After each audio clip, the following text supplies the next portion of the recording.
We will start. You've heard about this, about the Apple Watch ban in the US. Have you heard about this? Yes. I have. So I'll go through the details, but specifically Apple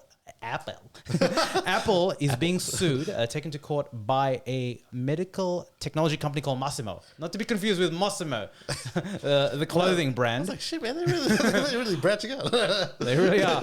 Over alleged infringement pertaining to the use of their IP, specifically around pulse oximetry. Yeah. And that's basically the tech. I think the tech at the back that measures the blood The oxygen, heart rate right? monitor, all that sort of stuff, yeah. The interesting thing is, I mean, like we're not 100% like in the day-to-day of the tech world, but like companies like Apple and I dare say Google and that, they get sued kind of a lot pretty often for this. But this, it's like regular Sunday stuff, for 'em. this stuff, I was going down the rabbit hole. Has actually the initial infringement sue happened in 2020. Ah. So it's been happening for a while. So in terms of the timeline, what's basically just happened is they've gone back and forth because Apple can appeal on it, right? Yeah.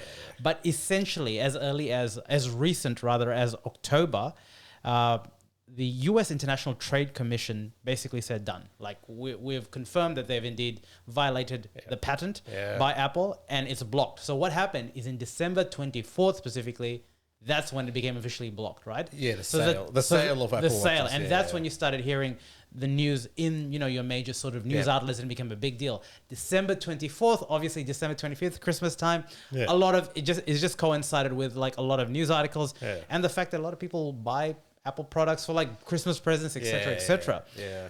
So this is really interesting, and going down like just the uncovering and just again down the rabbit hole of just better understanding this here. I'm loving the branding here. of the podcast. Just pushing it here.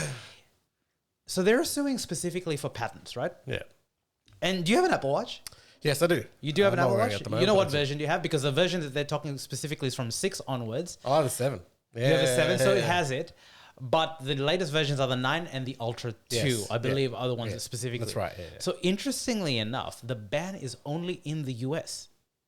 Meaning that if there are versions of the 9 and the Ultra 2, I went and checked the Apple Australia website, so we're based in Australia.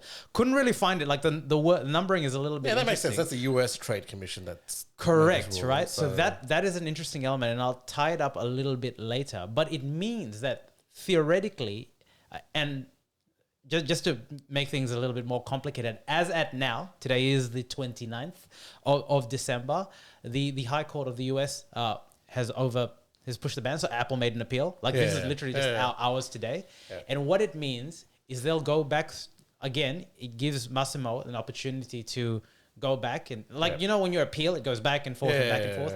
But until January the 13th. That's right. Yeah. So they can still sell these things in January 13th. So it's a little bit of back and forth. There's a lot of things happening here. But what is Apple doing? Infringement. Well, here's the thing, right? Like the patent, it relates to the heart monitor and all the stuff around that, right? And Masimo was a company that were developing that tech. Correct. And I think they had a meeting with Apple. Is this correct? They had a meeting with Apple, and Apple just sort of passed on them. Yeah. But stole a good portion of their employees. Correct. Yeah. And that's what I guess the whole suit is about. Is that did they infringe upon Massimo's whatever IP by stealing their employees, getting that sort of...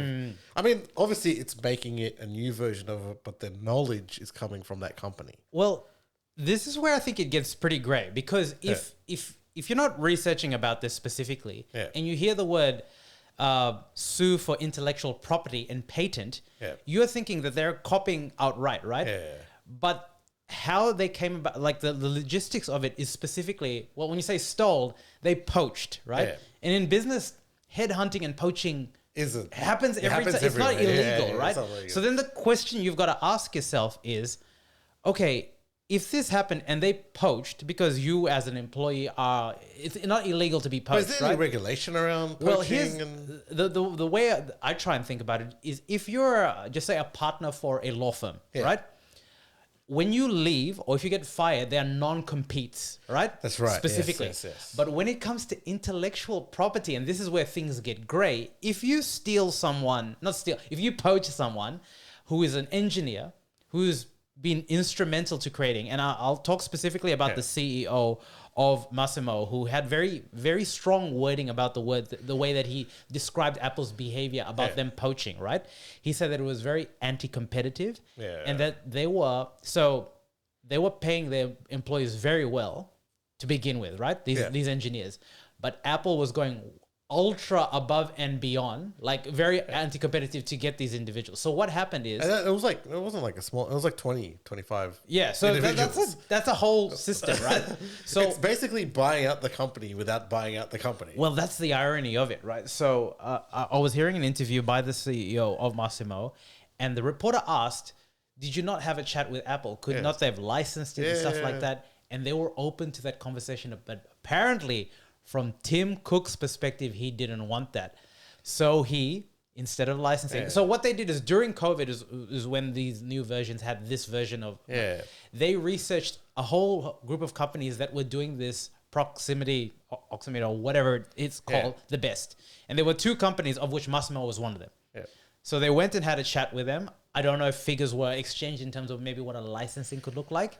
And after that, maybe Tim Cook said, you know what, maybe it's too expensive. We're just going to take your employees and get the IP. And this is the crux of the whole matter, which is pretty interesting in itself, right? Because if you have a non-compete and you take someone from a company that has been instrumental in developing tech. Right? Because this similar situation happened with OpenAI. Not completely similar, but like in a way similar in that, the head of OpenAI, he was basically taken out.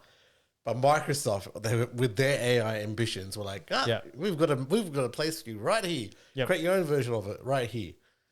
Where does that sort of like?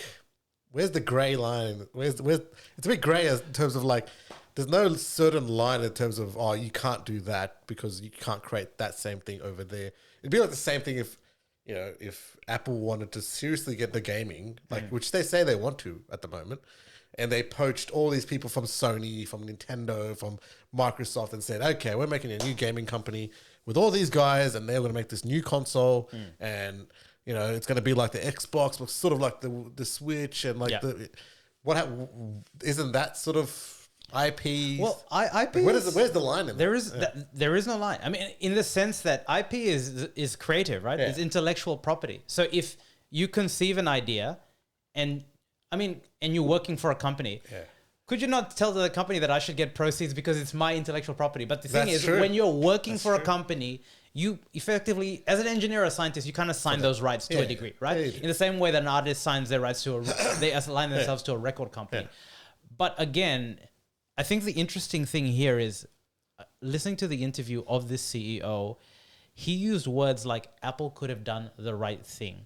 We're standing up for the little companies. And he basically alluded to, without saying the words, that Apple has done iterations of this in their past products where they get employees, take patents or elements on smaller companies and basically crush it because they're Apple. They're Google. Or, you know what I mean? And so my question to you is, morally and ethically, it's a bit weird. Like how you'll prove it's one thing, and the thing is, Apple has enough money to be able could have offered to buy that company out. Right? I mean, the mess they're in there right now, they could have easily bought it out, but they're not going that way, and I think they have a $3 trillion market cap. They could have bought this company 50 times over. So they're not.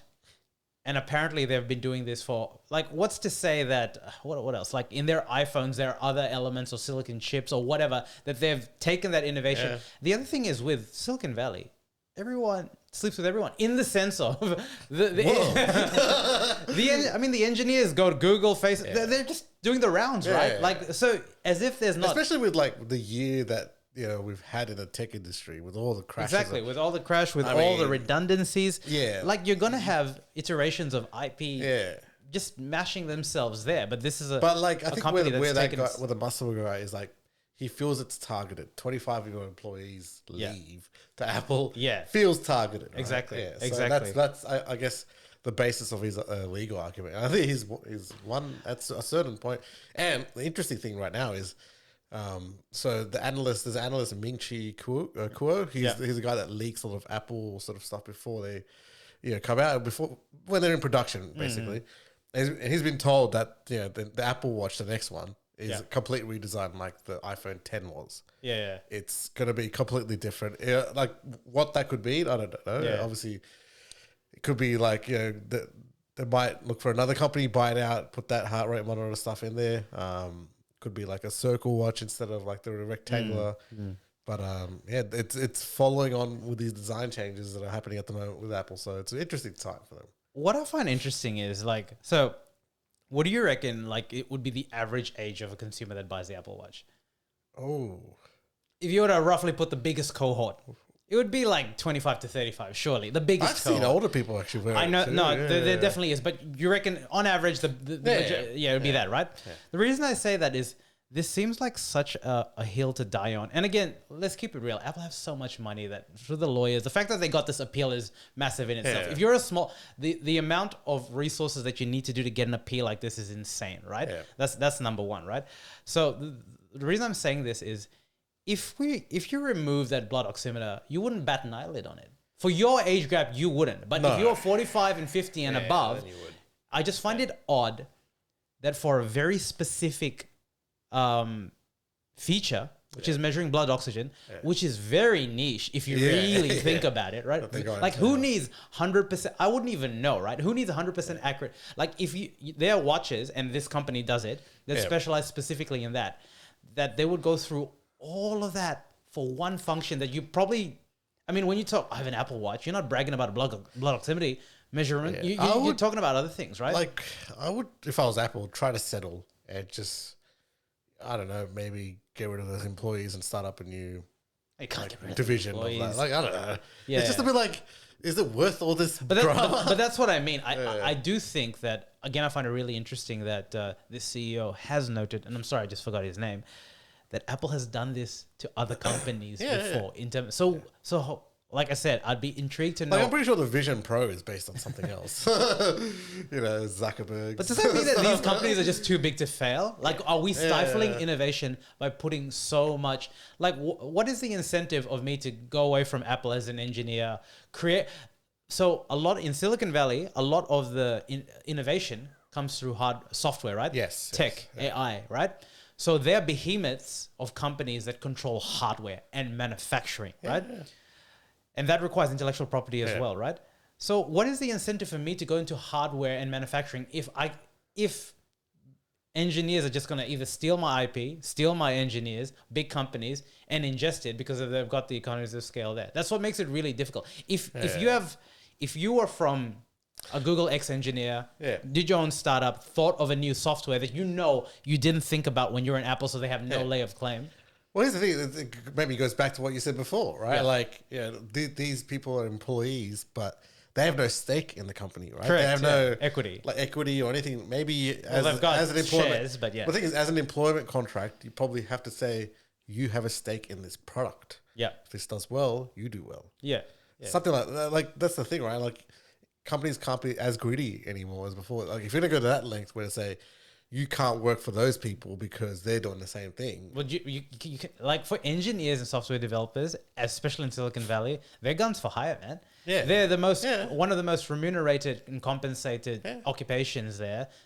In no way would you ever sign like a clause that would stop you from doing that, right? But that's what they're insinuating, that company, I guess, right? Is saying basically you can't work for Apple then. Well, they didn't insinuate that. It was more so that they felt that they were remunerating their employees fairly, and Apple went over and above to poach. But that's Apple's initiative if they want to. It is until they take their software, and that is hence the legal suit. But I thought it was interesting, and I don't have an Apple Watch, so I don't give a damn. I do. So. I don't give a damn. Oh, sorry. Last thing, an interesting thing that this CEO noted, and the reason that the lawsuit was specifically in America, is he kept pointing to the fact that Apple doesn't make the watches in America. No, they don't. Yeah, it's and I was thinking, fair cost, right? Yeah, factory in Well, China. what does that have to do with anything, right? Yeah. And then it kind of dawned to me that potentially the reason that this is just me hypothesizing, by the way, that that Apple, let's just say Apple, because possibly didn't buy the company or license it there, is because if they had to, this part I'm assuming is hardware as well as software. It can't be pure software, right? No. There's a hardware part. Yeah. If it's made in America and there's no budge on the company to change it from America, because they were very proud about it.